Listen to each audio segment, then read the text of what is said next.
Hello, everybody, and welcome to Kaiju Connections on the Entertainment Headquarters. And welcome to a very special topic, something that's been on my mind for quite some time, and something that I honestly have been wanting to talk about for quite some time. And I thought to talk about this particular topic, I'd bring on a super fan as well as fellow kaiju enthusiast. He's also very knowledgeable, and we nickname him the Professor. It's my good friend, Mr. Daniel Miller. Good evening. Good evening, Daniel. And of course, the topic I'm talking about is none other than this bad boy, King Ghidorah. Yes, indeed. And the thing about this and what I want to talk about is King Ghidorah and how he was basically taken out of the MonsterVerse, and how I generally believe in making such a huge impact in King of the Monsters in 2019 that he generally should not have been killed off. I agree. And I believe that, as you and I talked about off screen, I think Legendary shot too fast with the big ones and should have held off a little bit Yeah. and created some buzz about it and really pushed how, significant the character of King Ghidorah really is to the legacy and the mythology of course, the Godzilla mythos, and the world and the universe that he presides in. Yeah. So, first and foremost, Daniel, what was your initial opinion of Legendary's version of King Ghidorah and how they approached the character of King Ghidorah and his overall, how you felt about, the story that they tell with that particular version of King Ghidorah? King of the Monsters. Now, this, looking back at it, it's a movie that I absolutely enjoy for the Mhm. basic reason it's clearly a Godzilla movie made by by fans. Michael Dougherty is a fan of Godzilla. It's made by fans for fans. That's a really big point in my book. In terms of Ghidorah, his design was actually pretty well done, in my opinion, especially how his reveal after he was blasted out of the ice in the South Pole. It was very menacing, very perfectly paced as well. It was slow, it was ominous, and it was also a little bit creepy, especially with Bear McCree's music, the vocals underlying Ghidorah rising up from the ice.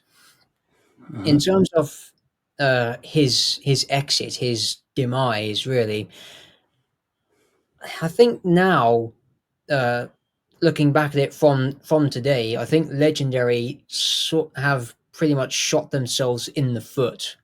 Uh, Yep. because when you think about it, Ghidorah, he is like the number one enemy of Godzilla that everyone immediately thinks about. When they think Godzilla, they immediately think, "Oh, King Ghidorah. He is he is the goat in terms of Godzilla's enemies." It's like Batman and the Joker, you Yeah, know.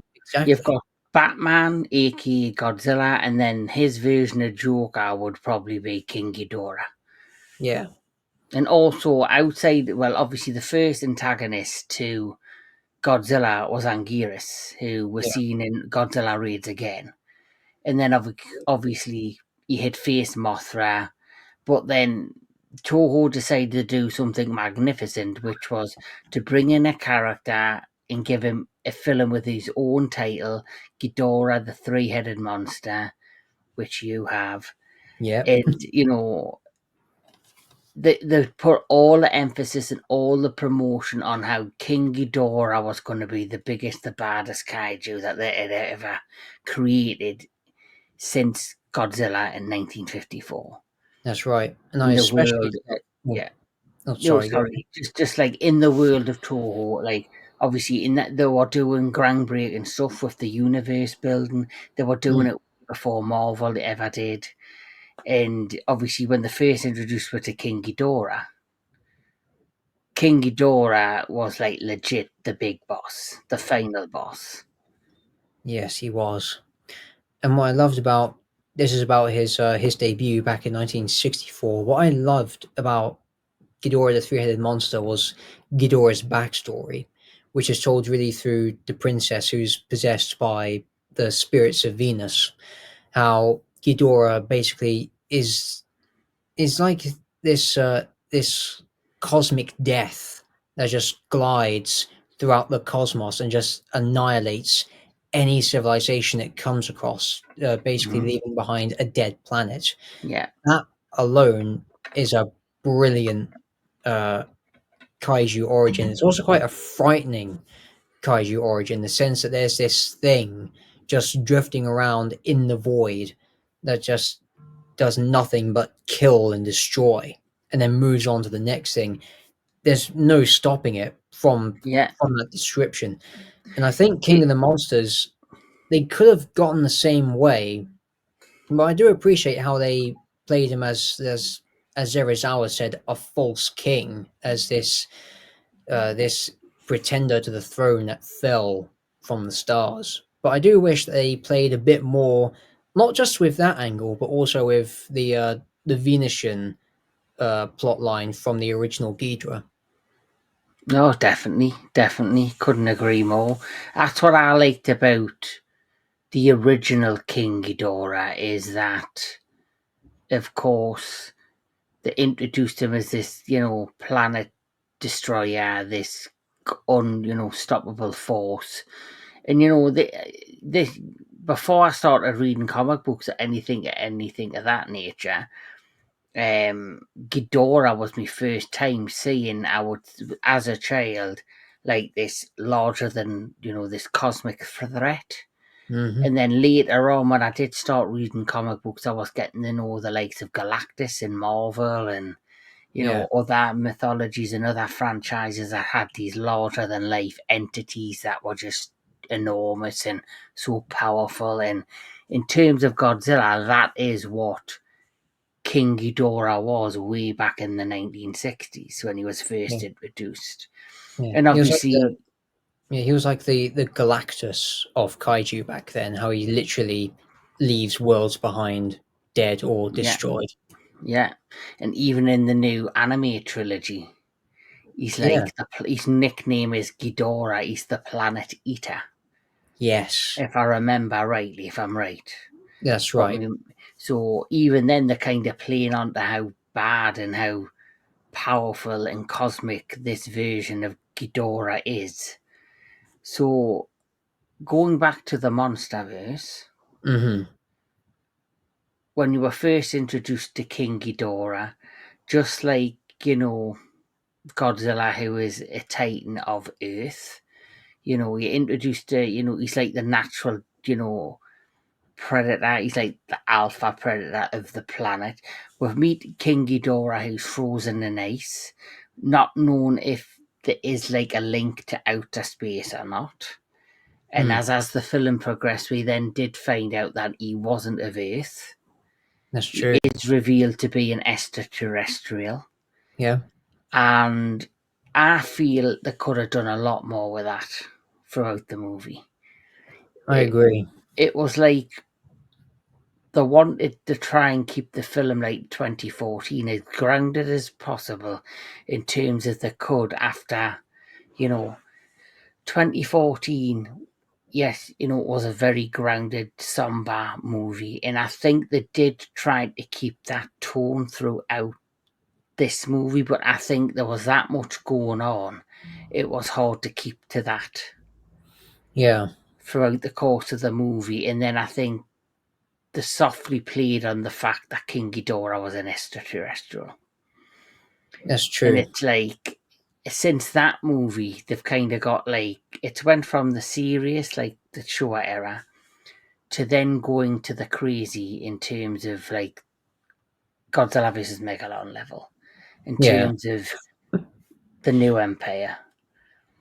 And Yeah. that's fine, I don't mind that, but I do prefer me more serious Godzilla movies. But in terms of King Ghidorah, they just showed a little glimpse of him. And I kind of got frustrated that they had revealed this big secret that it was an extraterrestrial. Mm. And then next thing you know, by film's end, he's no longer with us. They kind of kill the character off.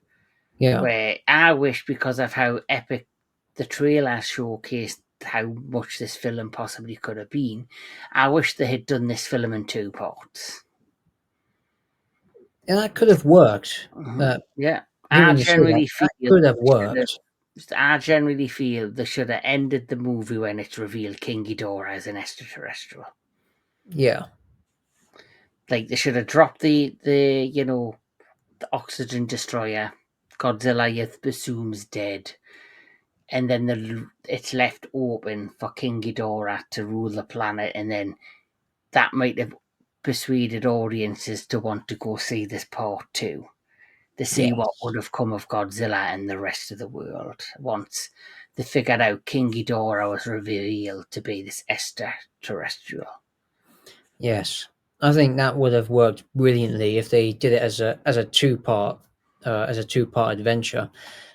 And also, I'm not quite sure because there was concept art after King of the Monsters was announced. There was conceptual art, I think, of of a cluster of a couple of Ghidorahs fighting a couple of Godzillas. One of them actually had a Godzilla dead as it was flying and literally eating it to pieces, while the others were on the ground fighting the other Godzillas. Which I was initially thinking, okay, they're going to turn Ghidorah. They're going to do the sort of the GMK route with Ghidorah not being an alien but another alpha predator, but in competition with the Gojira species of Titans. That would have been an interesting take on it. Show this ancient rivalry of time and legend, but Mm-hmm.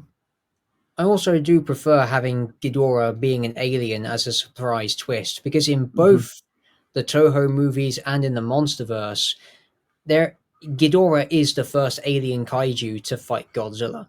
Yeah. Yes. Yes, which obviously now that they have opened the door to extraterrestrials in the MonsterVerse, it can lead to the reveal and the eventual arrival of Space Godzilla. But Yeah. that's a discussion for another time. So, of course, going back to King Ghidorah, Mm.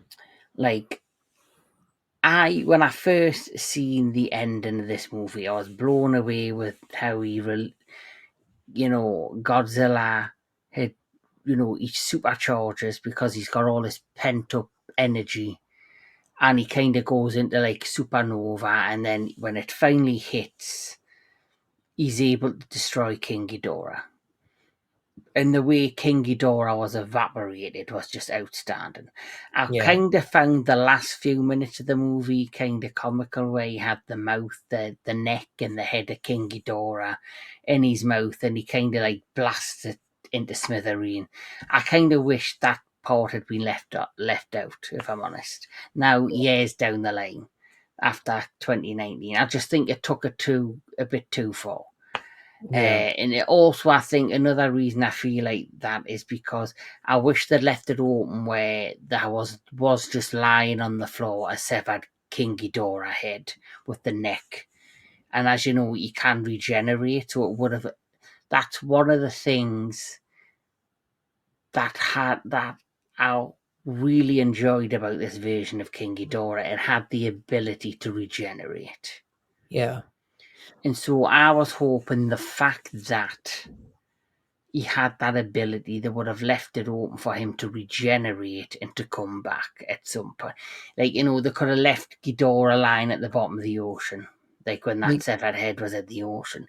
And then Yeah. they could have, did the legacy show the legacy of Monster show. We're now two more films deep versus and then X, and then they could have done whatever they're doing now, and then maybe the final movie it could have been finally revealed that King Ghidorah has been lying at the bottom of the ocean all this time, regenerating to the point that not only did it regenerate, thanks to the power of the oxygen destroyer, it's now actually mutated into a much highly dangerous version of King Ghidorah.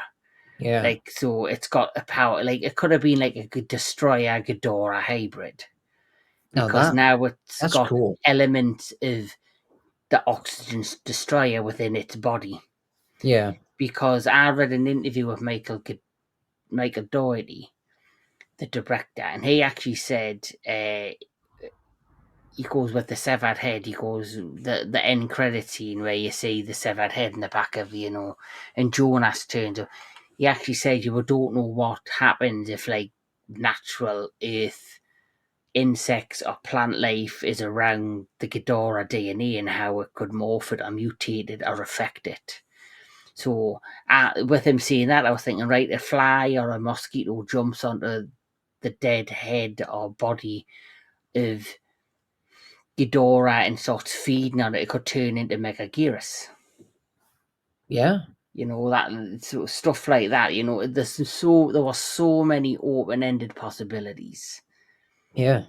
for classic Toho kaiju to come into it, but then I got very frustrated with how the head was just blasted into smithereens, and then the final head, as you know, is used to create Mechagodzilla, and How are they linked basically, with the Heisei movies? yeah. How Mecha Ghidorah was used to make Mecha Godzilla in 1993. Yeah.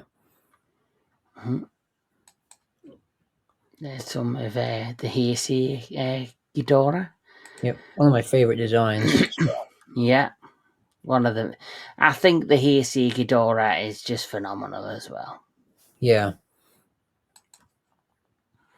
So, like, with that said, obviously they had a huge opportunity, and what they did is, because apparently Ghidorah's brain is now operating Mecha King Ghidorah, like the shell of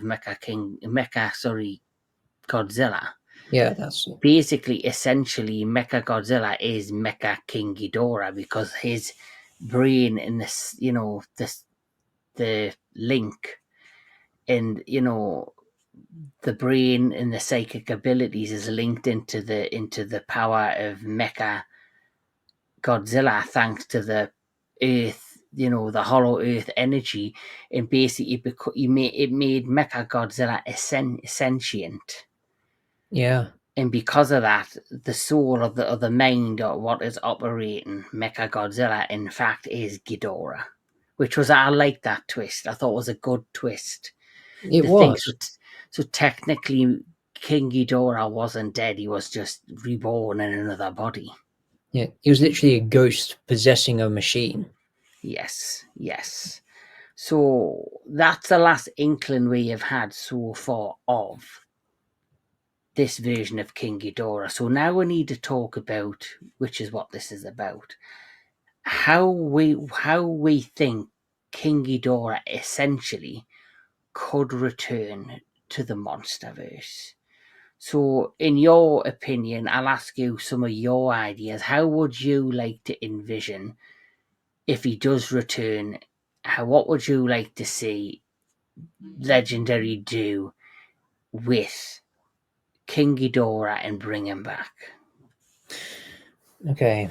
Now I have a couple of ideas. The first one, this would involve a lot of retconning between the Mm, ending of King of the Monsters and the two Godzilla versus Kong movies. The retcon is that Jonas and the mercenaries take Ghidorah's head.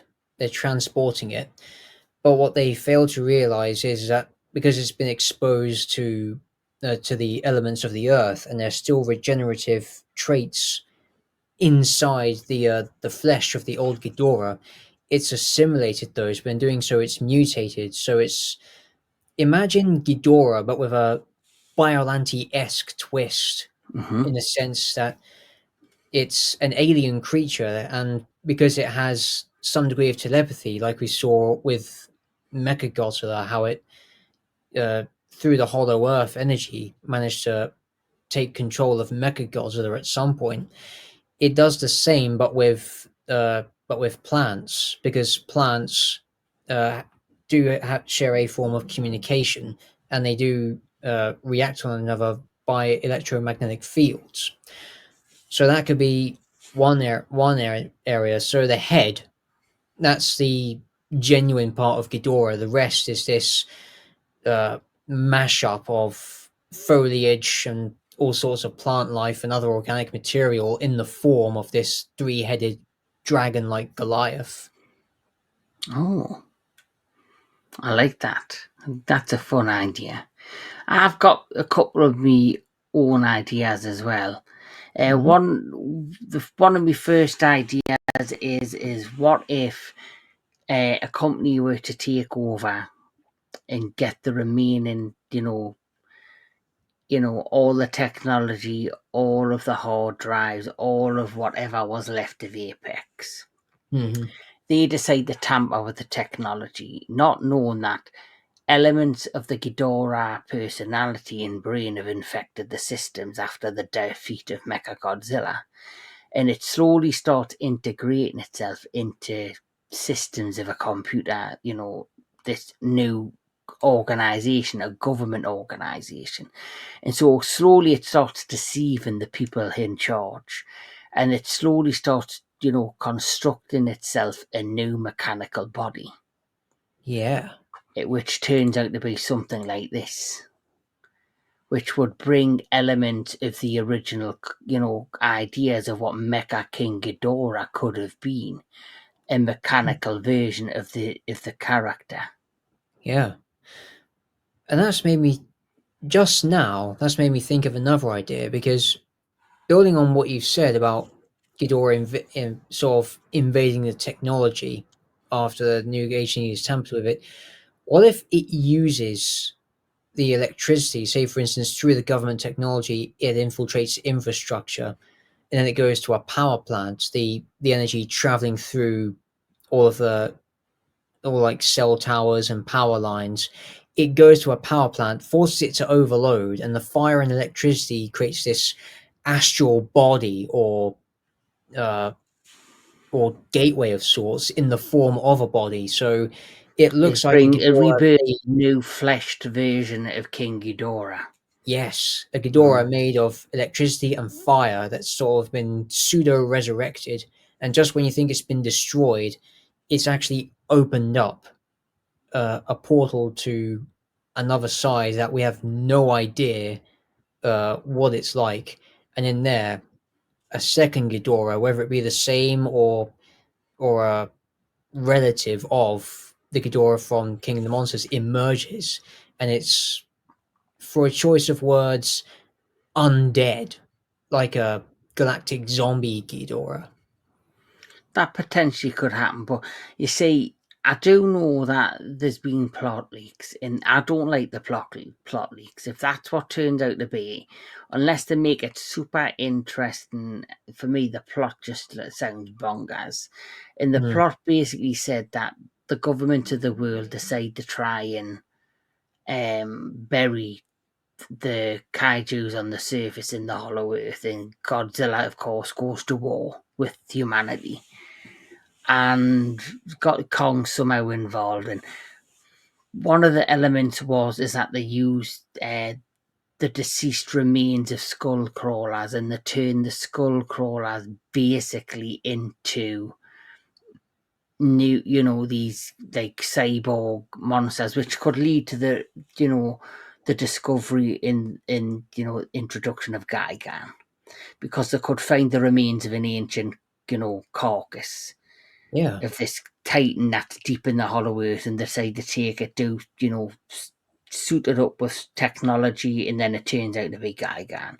But they could yeah, use the same storyline to introduce another version of Mechagodzilla yeah, by using like DNA and all that stuff. But I'm generally wanting to talk about how they would bring back just a normal version of Ghidorah.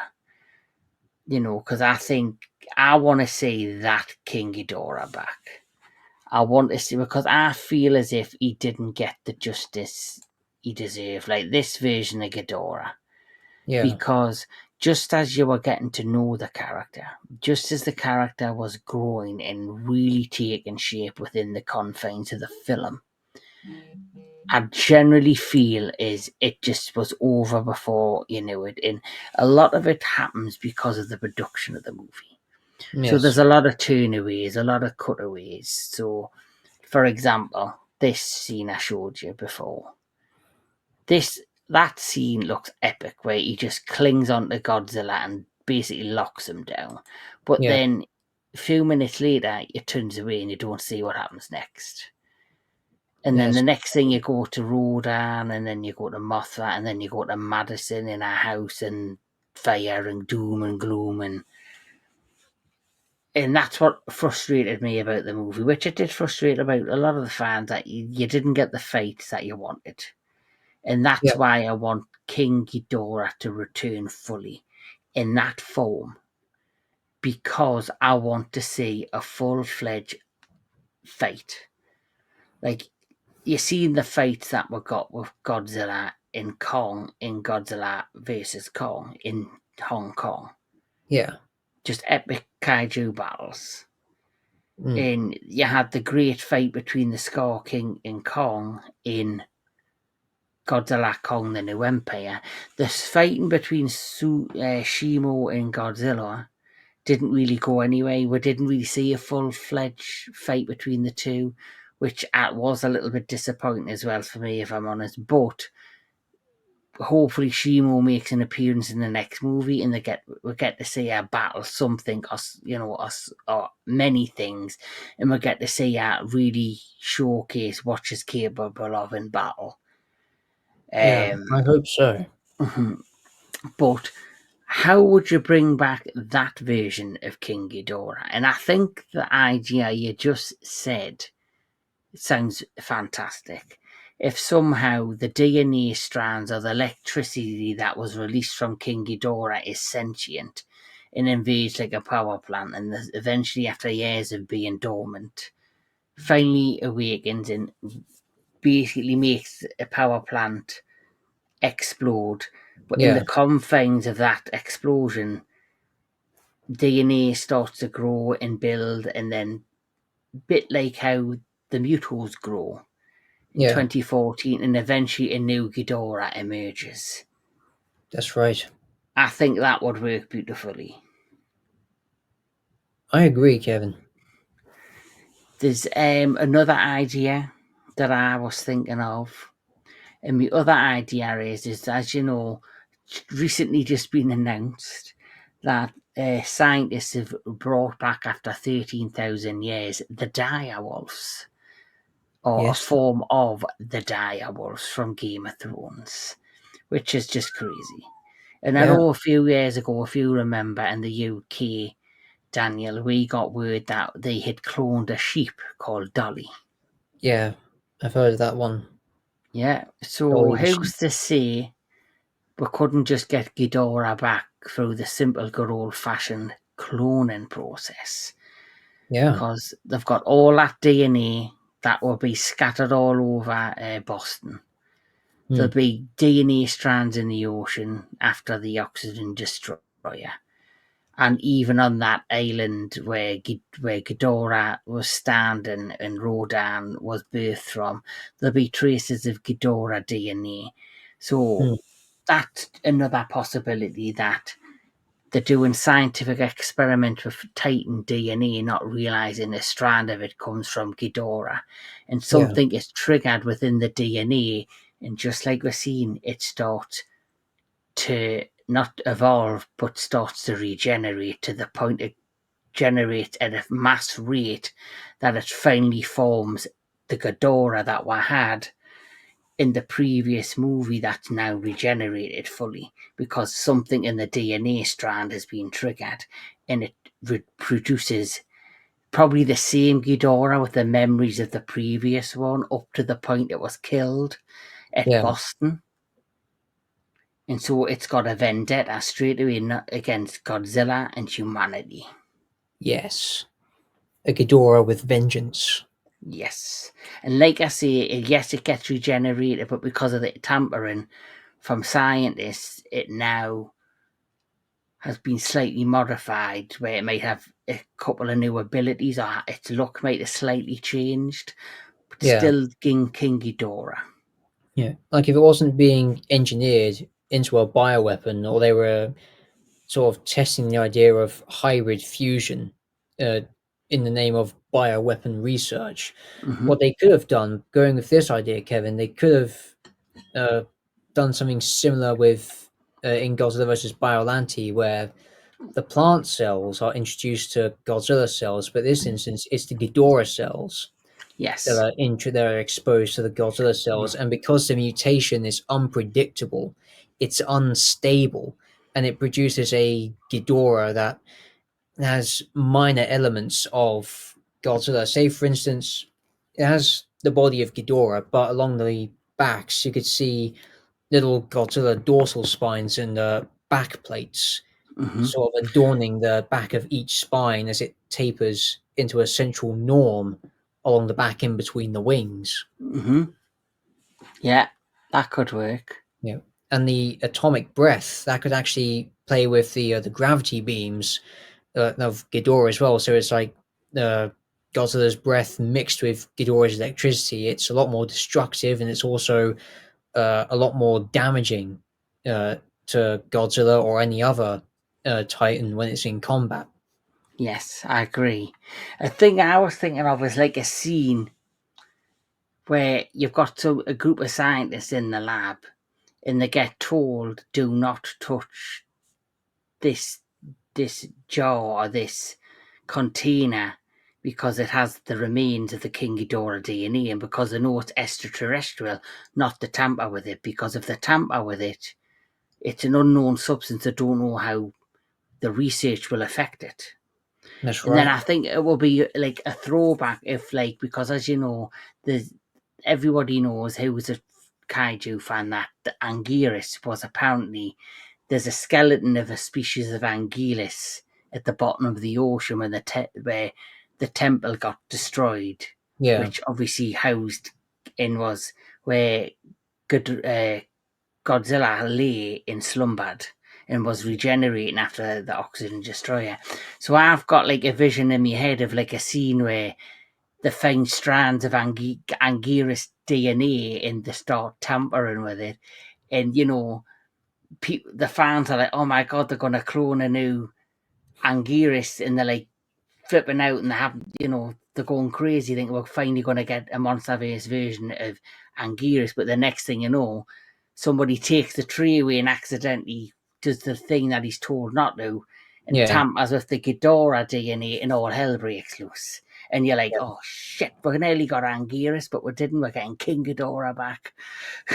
yeah.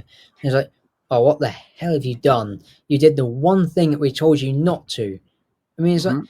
yeah. I mean, of course, the writing it wouldn't, it can't really be comedic, although it's very tempting to do a comedy, to do a joke spin on the writing. But I would actually like to see that happen if that is the way that they're going with it. What they could also do is, of course, bring back Jonas and Hmm. the eco terrorists. Like, for instance, they storm the lab to get the genetic equipment for their own purposes, Hmm. and during a firefight, the Ghidorah container with a Ghidorah specimen is accidentally broken, and it crashes onto a floor with other kaiju DNA, and that right there, that's where the fusion begins.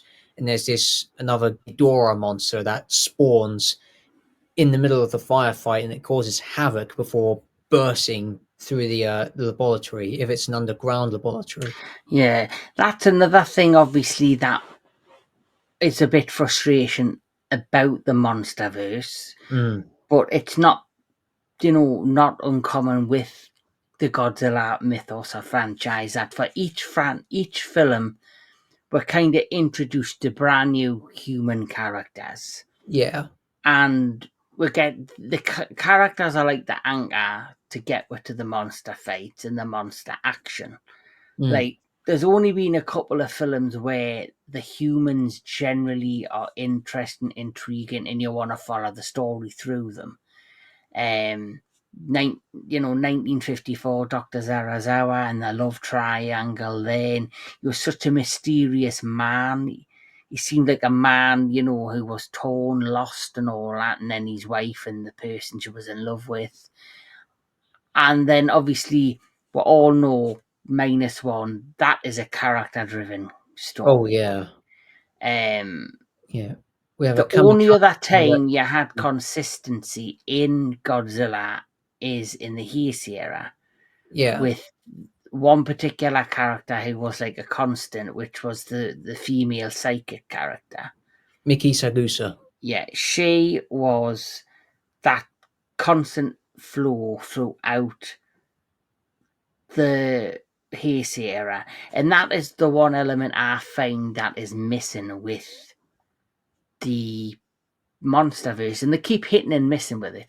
Like, I thought, Mm. obviously, after the success of 2014, we did have Ken Watanabe, and he was Dr. Zarazawa.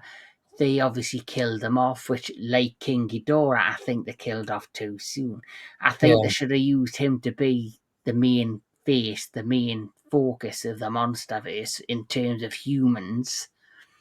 And then when you got to see the end of Godzilla versus Kong 4 films deep, then potentially kill his character off. But that would have created an emotional moment because people would have been attached to him as a character. yeah. That, and there would Ah, be conflict with his son because his son was the pilot of Mechagodzilla in the Ghidorah skull. yes.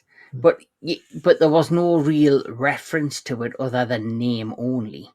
You Yeah. had no real attachment or emotional attachment to the character or the story Hmm. So it's just, because of. hey, here I am. Yes. Hmm. So his dad gets killed in King of the Monsters, Godzilla versus Kong, his son in it, and you don't really know why the son's doing what he's done. You don't know his motivations, his intentions, why he's sided with Apex. The only thing I can possibly think of is because he blames Godzilla for his father's death. So he went to Apex to gain revenge, and how did he gain revenge? He helped to create the Mecha Godzilla prototype and became the pilot because he wanted to be the one in charge of Mechagodzilla to do the final death blow to Godzilla. Yes. That, for me, that makes perfect sense, and that is in my mind why he was in the movie. But you're not told that. You're not told anything. You have to read like the novelization or get snippets online where you want to see it on screen. Yeah, You want to hear it, you want to see it, you want to feel it on screen, you do. and you don't. A And lot of that's missed been opportunities. Yeah, and that has been the issue with the MonsterVerse as well. The characters, like the character of Madison Russell, pointless. I never ever understood why she was in this. She was only brought in because of the popularity of Stranger Things, Millie Bobby Brown, and it's like a character literally does nothing in King of the Monsters apart from being a kid that's in between two divorced parents. And even her motivations why she goes to the Antarctic with her mother and she sides with her mother over her father made no sense. The Hmm. whole point of wanting to like restore balance in the earth by releasing the Titans, I 100% understand that, but that's the mother's motivation. Yeah. That is Emma, our mother's motivation. But what was Madison in the movie for? Uh, I don't know. Unless they were trying to use her as like both the conflict and the resolution between the divorced parents. So she's both, because she had a younger brother who was killed in the events of Godzilla 2014, because King of the Monsters opens briefly with a flashback to that scene. So of course she would harbor some sort of anger or vengeance against Godzilla and Monarch. So she would, of course, go with the mother then. But then after the Great Awakening, seeing that Ghidorah can't be controlled and Ghidorah alone is triggering the mass awakening all around the world and basically starting the mass genocide of the human race, uh, Madison would realize this and be like, we've got this completely wrong. What are we doing? And would then switch sides to the father, realizing the scope of the actions that she has agreed to become part of. Hmm. I always wish they just never brought the kids into it. I always said that, but I think they wouldn't have done this plot because it would have been too dark for Legendary. Right at the beginning of the movie, you see two grieving parents. You see Madison, the other brother's not there. But what if they never even introduced Madison? Hmm. And you had that same scene of the two parents looking for the son who they don't find, and then obviously it starts off as it did, but then it's later revealed the son was killed, and these are two grieving parents that have, their marriage is broke up because of the events of 2014. Mark Russell, he decided to move on and accept the events that had transpired. He doesn't completely He's angry. He's got angry and he's anger and he's grieving over the death of his son, but he doesn't completely blame Godzilla because he knew the situation with the Mutos, Hmm. and so he's moved on from it. But his wife secretly hasn't, and she's plotting with Jonas to get revenge on Godzilla, and her overall plot in her grief is simply will release King Ghidorah, a bigger titan, to kill Godzilla in the name of her son, but not realizing how bigger a threat King Ghidorah is and the fact he's an extraterrestrial. And then once that comes to realization, she now regrets her decision, and that's where it could have led to them last scenes where she sacrificed herself and she went, when she said, all hail the king. Yeah, And, you would have probably felt it more. You would have give her some, you would have forgive her more because, she'd done what she did out of grief. that's right. And it would have hit you in the heart. And it would have been a dueling conflict of whose side would you be on? The father who's forgive Godzilla, well, not forgiven, but he's accepting of the event, or the mother who's grieving the loss of a son. And she's doing the events that she's doing because it's her wheel of dealing with her grief. Yeah. And You that's know, what makes the human aspects in a kaiju movie, especially a mhm, Godzilla movie, strong. It's yeah, it's that kind of duality that we just mentioned, Kevin. yeah, and I think that's where they've struggled. But -1 has proven that it's a possibility.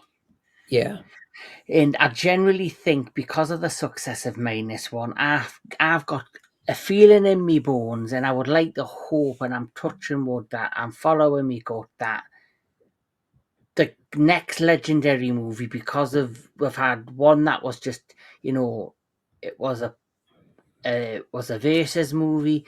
It was two legendary characters fighting, and they did a great job with it. The second movie, New Empire, simply was an action adventure movie. yeah, It was a stepping stone, but I'm hoping with the new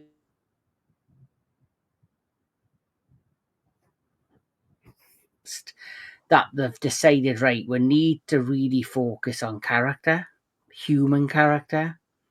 yeah. Um, we need to focus on basically telling making the human characters as important to the story as the monsters. And also avoid the mistake of cutting away from the monsters at the wrong moment, because Mhm. I can understand Gareth Edwards' approach in that. It's all less is more approach while promoting the human story before that. I can understand that.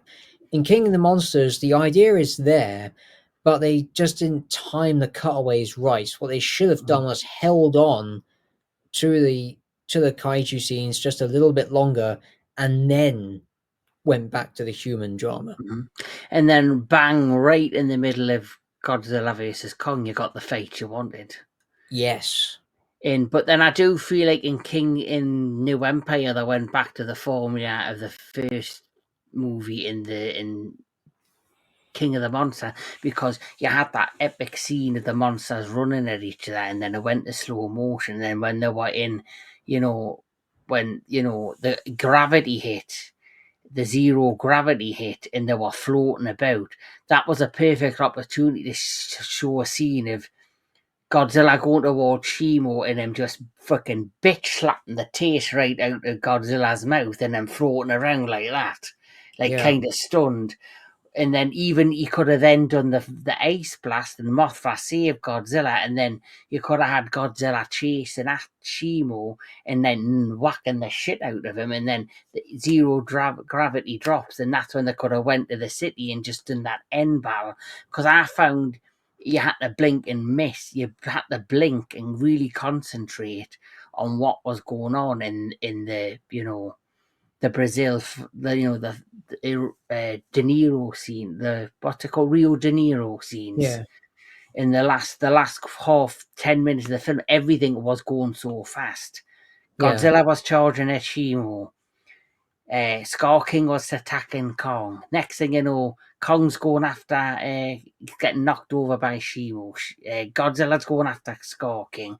Next thing you know, Suko's there with his tail bang, and with the axe, and it just was Yeah. like bang bang bang bang. It was like a lot to take on. It was, which obviously end of the movie they had to try and quicken it up. But I'm hoping the next movie, it's a better paced movie and it's more character forward. But I hope whatever the threat is, it's gonna have to be something that brings, a real threat, and something that the emphasized is a real threat. Yeah. Because Car King wasn't a threat, and then I'm hoping if the next movie does well, it will lead to eventually we're potentially getting Ghidorah back. Yeah. And because I did think they did a great job when it came to emphasizing how powerful and how much of a threat King Ghidorah was, especially like I said, this scene when he's on the island, that was just epic. It looked like a scene like you just climbed out of hell. Yeah. Very much like Dante's Inferno almost. And it Yes. was also really good with how in that shot as the camera pulls away, you just have that holy cross off to the Yes. side, and you just see Ghidorah's shadow against this inferno, this hell. That's actually what it is. This hell just burning everything right down into the ground. Yeah.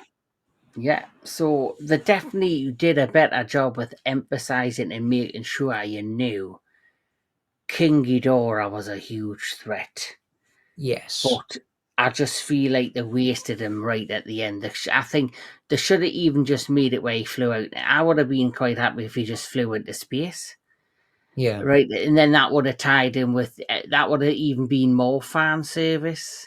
That they Yeah. knew he was an extraterrestrial. He got his arse kicked by Godzilla, and they could have done it where he flew into space with two heads, and the third one still severed. Yes. Yeah, because then you would Mm. have two Ghidorahs uh, in the follow up. Mm-hmm. Because think of the struggle that Godzilla went through for just one Ghidorah, and that was with Mothra's help. Imagine Godzilla solo against two Ghidorahs.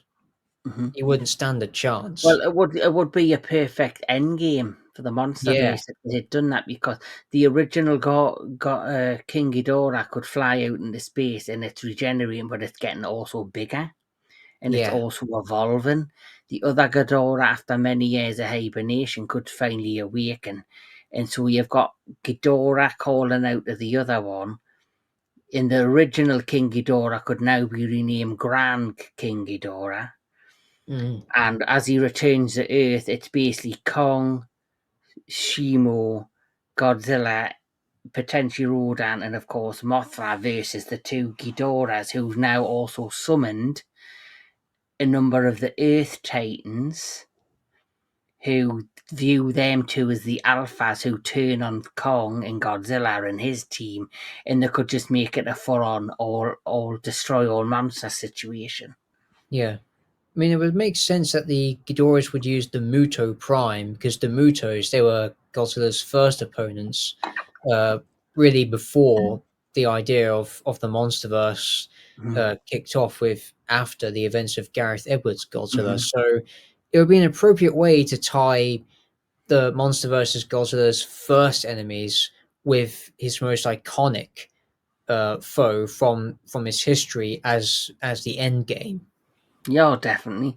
But also remember, I think they basically have reconned some of the graphic novel. So Muto, I don't know if Muto Prime and all that, if they're actually legitimately part of the timeline now, or if they've been reconned. Because obviously you had Tiamat, and Yeah, Tiamat's now been wiped out. But then you had the Kong survival game where they introduced Tiamat, but Tiamat had an infant. that's right. So Tiamat could also make a return thanks that the reveal that there was the infant in the game. Uh, but yeah, any more ideas of how we could get King Ghidorah back? Or what would you like to see if King Ghidorah did return? Well, I'd like to see if Ghidorah did return. Like I'm talking about Mm. the one we're introduced to. Like if it was like if they introduced just this particular version of King Ghidorah. Yeah, from the MonsterVerse. Yes. Let's see. Well, in terms of the actual design, as I said, I did like the overall creature design that they went for, especially with the Hydra-esque appearance with the heads, because the heads they look more like a Hydra than they did in actual dragons. Which, I know, because I think what they could do is change it up just a little bit in the sense that keep the Hydra style heads on the MonsterVerse, but take inspiration from either the spines Mm-hmm. on the sides from the Heisei, or even from the GMK designs. Make it look more like horns or spikes, similar to Like dragons from Viking or Norse mhm. mythology. Like one of my favorite versions of Ghidorah from the Showa era or from Toho is it the Grand King Ghidorah design from the Mothra movie. Yes. I don't know if that's from the first Mothra or the third one, but even if you look at that scenario, because the first Mothra movie introduced you to Rebirth of Mothra films, introduced you to a version of King Ghidorah, and I'm sure in the third movie, is that not meant to be the same Ghidorah that's just regenerated from back in the prehistoric era? Like it just goes Mm. back in time and then jumps forward. So you're saying Because, that as well as space, Ghidorah also has the ability to transcend time. well, he was like in hibernation Yeah. and then he was released in Rebirth of Mothra 3 and he became Grand King Ghidorah. So that's where the idea of if a part of his DNA remained and it was like just underwater and like just sitting there and it slowly had been regenerating, it could slowly return as a new Ghidorah Yeah. with the memories of obviously the battle in Boston That's right. That's true. or the memories of fighting Godzilla over the island in Mexico. Yeah. Or when it was first awakened Hmm. in the South Pole. Yes, yes. But yes, is there any more ideas or thoughts you have for King Ghidorah? Not in terms of, I mean, not in terms of an actual plot wise to bring him back, but something to add on what we are just talking about the memory aspect. Hmm. Suppose if Ghidorah is brought back in some way, shape, or form, what if it doesn't have the memories of his reawakening or the fight in Boston? What if it just has the memories of Ghidorah arriving on Earth Could. before he was frozen? Yeah. But I think I think with the MonsterVerse Ghidorah, they would, if when he does return, and I would like to think he is going to return. I would like to think they're going to have to find a way to tie it back to King of the Monsters. Who's Yeah, to say? He has another idea, and it's just popped in my head. You see King Ghidorah on that island in Mexico above the volcano, and then you see Rodan slowly arrive. Who's to say when Ghidorah isn't on the volcano, he hasn't laid an egg? Because, you know, who's to say the King Ghidorah, the original one, wasn't female? Or who's to say King Ghidorah can't just reproduce on his own? Is like doesn't it just depend? asexual and can, because I'm sure certain species can. Uh, I know in the wild, certain species of frog, if there's not enough males, they can change sex to female or turn to male to help the population of the species. That's true. There's even a fish, I believe, in the ocean that can change its sex from male to female. If there's too many males in a certain vicinity, they'll change sex because to keep the species going. So also it opens the door of how does King Ghidorah travel from planet to planet. Maybe that's how it travels because it could be this. It could be like like with a spider will lay its eggs, and then when Yeah. it hatches, the infants will kill the parent to nourish. Yes. Who's to say that's not how a Ghidorah operates? A Ghidorah lays its, has its infant, and it could either get killed by the infant or because the adult now done its job and dominated and kind of terraformed the planet for the next incarnation of its species, that Ghidorah who's on the planet then slowly would just stay there and potentially die. And the newborn, because it's fresh and new, it could then have the ability to travel space to the next planet. And that's how a species survives and continues, Yeah. because once a planet's dominating terraformed, that the one that's done the job then would slowly maybe live on the planet till its lifetime's over, but the offspring then flies to the next planet. And it's a Yes. continuing cycle. And I got that idea from Legion in Gamera. Yeah. Wow. Because Gamera Legion, that's how the Legion species flourishes. It takes over a planet, it destroys the planet, takes its resources, and moves to the next one. That's right.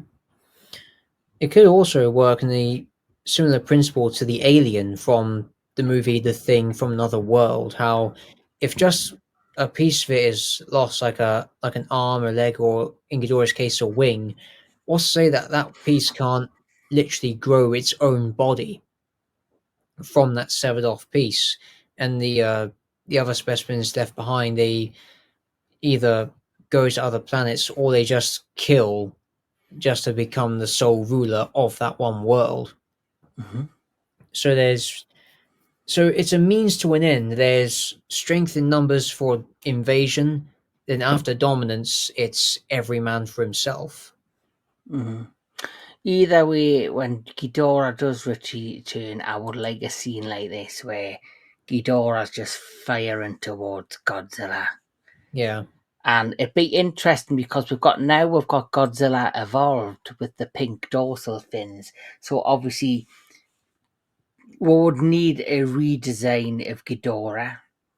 And you've yeah, mentioned some pretty cool ideas. I did like the aspect that you said how if it were happened in the lab and Ghidorah, a bit like Bioland, had tiny little dorsal plates along the back of the neck, or even yeah, if not the long necks, just the back of the spine where the wings are come out at the side.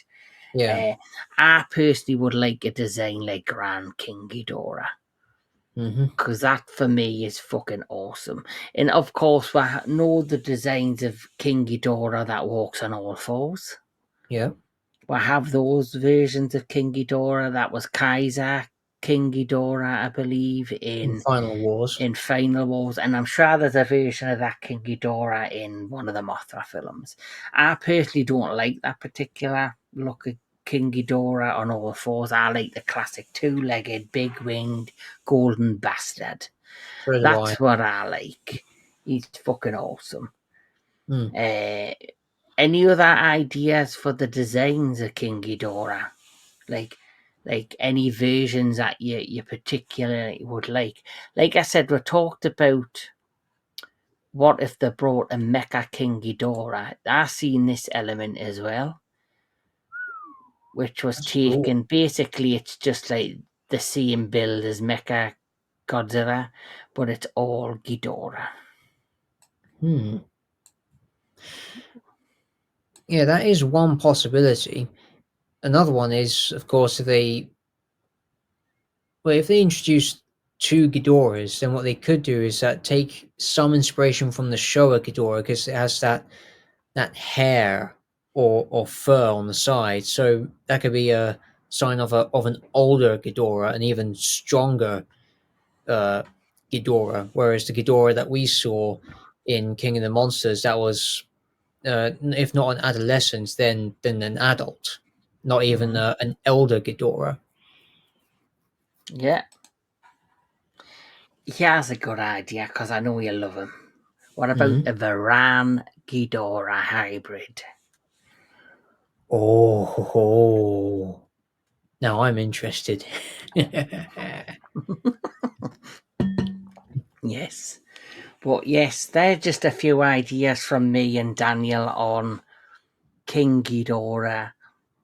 I've always, my mind's been going over time on wanting King Ghidorah back, if I'm honest, for the monster. I do enjoy his experience in what he brought in King of the Monsters. I just feel as if killing him off so soon in the way they killed him, like when he's disintegrated by the overload from Godzilla, and you see the wings, and it's just basically just twigs.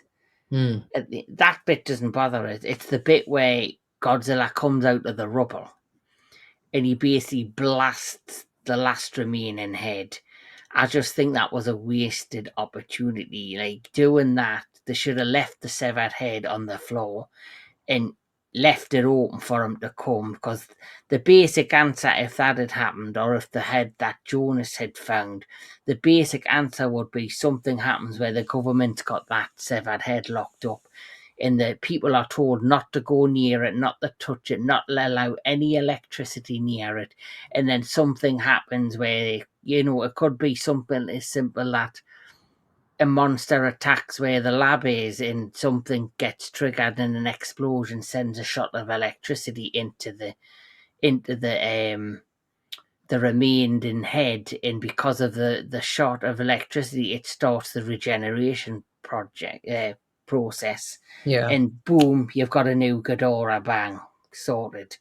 But it's the fact that they've kind of they shot themselves by kind of killing the character off too soon, and they haven't really give you any easy ways to bring him back other than they clone him. Yeah.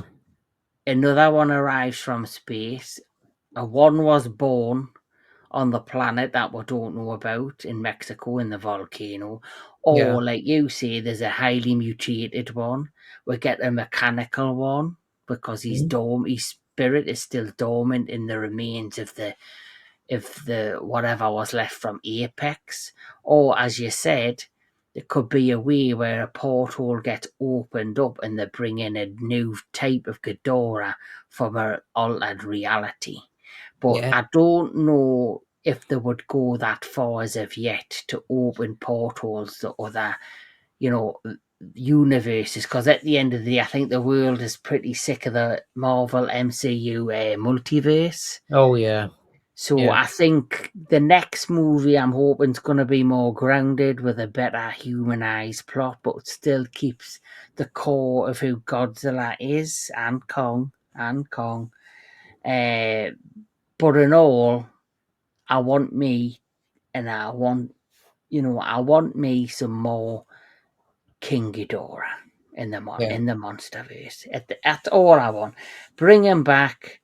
Give him a better battle scene with uh, Godzilla. In another huge missed opportunity with killing of King Ghidorah, we're never gonna see, and we potentially won't get to see a battle between King Ghidorah in this version of Kong, That's also a really good point. because we've seen how he can handle atomic blasting when Yeah. he's got his axe, but how could he have handled King Ghidorah? We're not gonna know. No. I mean, for all we know, Ghidorah could pretty much vampirize Kong. It's just like how he was. How, if you remember in Final Wars, Kaiser Ghidorah was literally draining Godzilla of energy by uh, drinking all of his blood from his body, basically. So Hmm. there's a chance that Ghidorah could, at some point, have done the same thing to Godzilla or Kong or any other Titan. Hmm. And think in terms of introducing new Titans for future MonsterVerse films, I think that Legendary have, as we said, they have shot themselves in the foot because how Hmm. can you create a monster that can rival one of the most powerful opponents from Toho's roster of kaiju? The answer is you can try, but it's going to be very impossible to do. Hmm. I think Scar King was a hard feel for me Mm, in terms of I've got the book, I've got the book, the art of the movie, the making of the movie, and there's one particular design of Scar King in that book, and I look at that design, I goes, we've got Uncle Fester of the kaiju, yeah, this baldy old fucking ape dude, and there was one that had a mohawk and looked very menacing, looked really brutally scary, who I think physically would have been, compelling against Kong. And I don't know if they deliberately wanted Scar King to look the way he did to show that the only reason he's got any power is because he's got Shimo. yeah.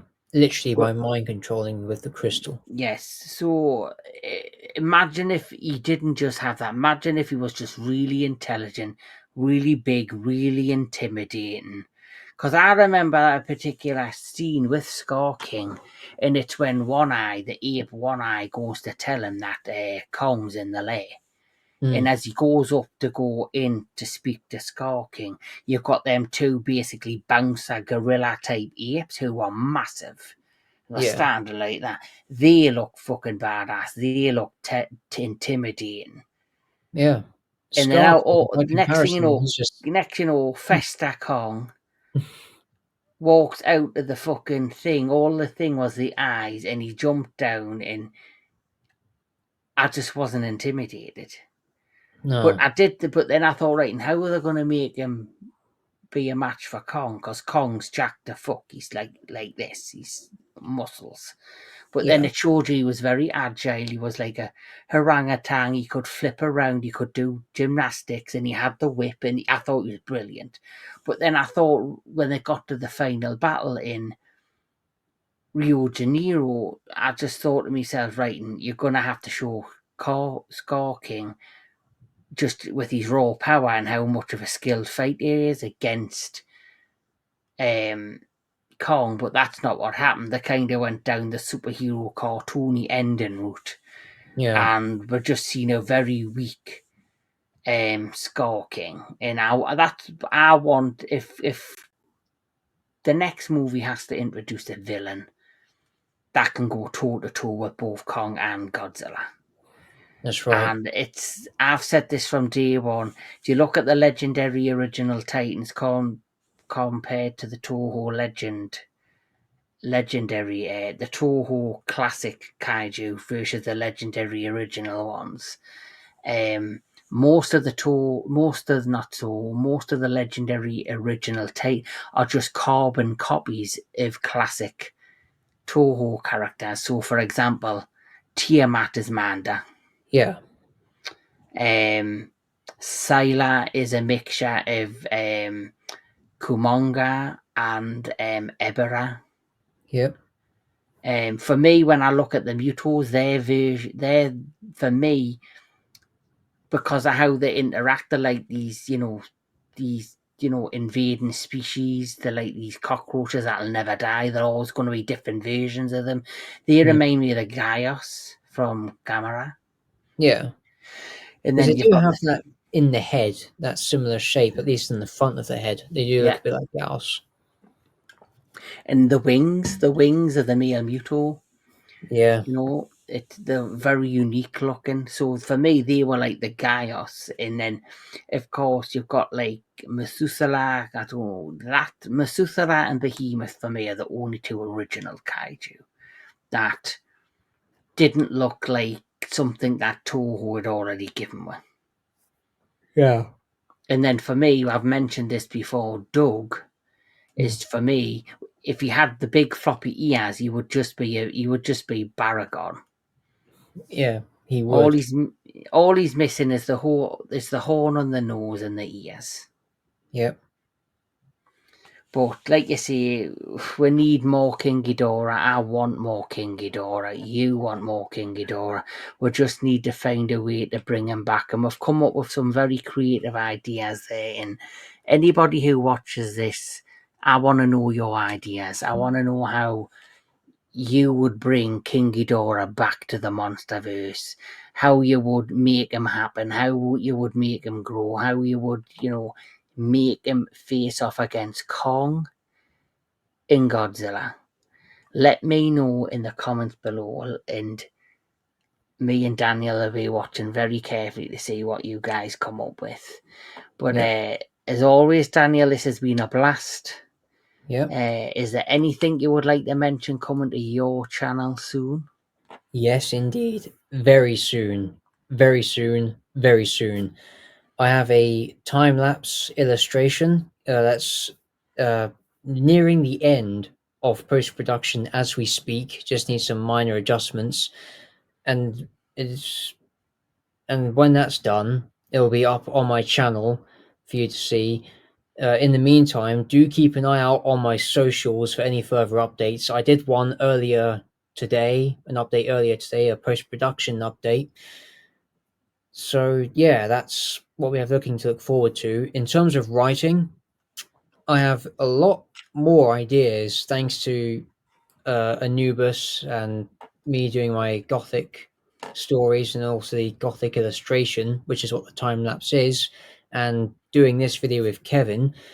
I do have a idea for a Godzilla story that in features King Ghidorah. I mentioned it privately, but publicly Ooh, it's going to be kept under wraps. It's very top secret, but it's I will do my best to make it a blast ooh, when it's finished, and hopefully it will I, be realized in stop motion form when I get the time to finish it up, because it's still very early on in pre-production, mhm, at least in yeah, the writing side of it. But mhm, yeah, do mhm. keep a lookout for the socials for anything further. In the meantime, remain anticipated for the drawing, and uh, immerse yourself in some art and gothic Yes, aesthetics. he's very With good at yeah, his art, mm, and he's very good at his creative writing.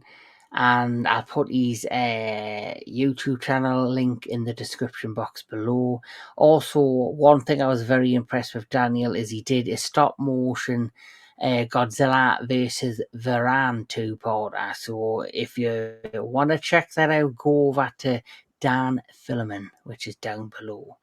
As yeah, for me in the entertainment headquarters, I have a lot of stuff coming up, but I've been taking a bit of a break and like pushing back on some of the content just because the weather's getting nicer and I like to spend some time out in the fresh air. But Mhm. I will next week be doing a review when I go to see it in theatres of the new Sinners movie by Ooh. starring Michael B. Jordan. It's supposed to be a blast of a vampire movie, and if anybody knows me, I love me vampire films. And then we do have in the next couple of weeks the next classic kaiju film review, which is The X from Outer Space. So Oh. keep an eye out for that, and keep an eye out for more great stuff coming to the entertainment headquarters. Thanks everybody for watching. Please take care, and we'll catch us all at the next one.